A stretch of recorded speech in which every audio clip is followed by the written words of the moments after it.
शेखपुरा का तथाकथित पत्रकार ललन की कहानी, उसकी पत्नी की जुबानी। काले चिट्ठे हुए सरेआम, शहर में आज खूब हुआ चर्चाए आम। सोशल मीडिया पर खबर लिखकर अपने को पत्रकार की उपाधि लिए पिछले कई वर्षों से शहर में घूमने वाला तथाकथित ललन प्रसाद के काले कारनामे का खुलासा तब हुआ जब ललन एक लड़की के साथ कमरे में बंद था और इसकी सूचना ललन की पत्नी रेखा देवी को मिला। सुने पत्नी की जुबानी, अपने पति की कहानी। उसने हम 3-4 महीना से और उसके बाद सब मिलके मोहल्ला वाला आया। हम वहाँ गेट पर अभी खड़े हुए पता लगा रहे थे कि ये घरवा है कि दूसर है। बदले में तो आके गाली गलौज करके मारने लगा। उसके कौन मारने लगे? ललन पत्रकार।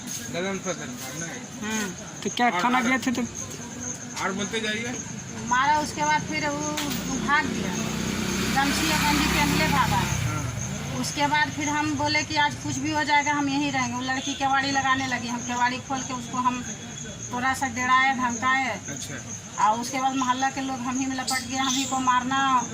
अभी कोई पटरा उठाया मारने के लिए, कोई मुक्का, कोई कुछ, जिसको जो समझ में आया। अब बोला हम लड़की से तुमको मिलने नहीं देंगे, ये दोनों पति पत्नी हैं, आप बाहर के आदमी हैं, हम आपको मिलने नहीं देंगे। उसके बाद वो मकान मालिक के कोई फुफेरा भाई के मेरे भाई थे, वो बोले 3 जिला के हम पुलिस के अथी हैं, प्रशासनिक मतलब कोई हैं। उसके बाद वो भी बोले कि हम ठीक है मैडम, हम अभी पुलिस को बुलाते हैं। हम बेटा को बोले कि जाओ बेटा तुम पुलिस के बुलाता हो। तो बोले नहीं तुम नहीं जाओ, हम बुला रहे हैं। तो बुलाएं, 11 बज गया, 8 बजे से 11-12 बज गया। 11 बजे रात को पुलिस को बुलाएं। आप बोले देखिए आपके सामने हम इसको ताला लगा के बंद कर रहे हैं लड़की का, आप संतुष्ट हैं ना? जब प्रशासन बोला? हाँ। अच्छा। अब प्रशासन बोला आपको सामने ताला लगा रहे हैं, हम इस लड़की को थाना में एफआईआर करेंगे, मतलब आपको हम एफआईआर नहीं करेंगे, हम उसी के यहाँ इसको सौंपेंगे। तो नहीं है सौंपा थाना में। उसके बाद हम भोरे गए तो लड़का लड़की दोनों फरार है। बस थाना गए तो क्या केस नहीं लिया आपका?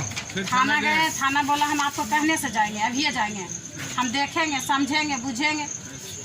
बुझेगा आप, कखने बुझेगा? महिला थाना गए थे? हाँ। अच्छा, महिला थाना आपका आवेदन नहीं लिया? आवेदन हम किसी का इसी टेबल पर रख के चलाए हैं। क्या नाम है आपका? रेखा कुमारी।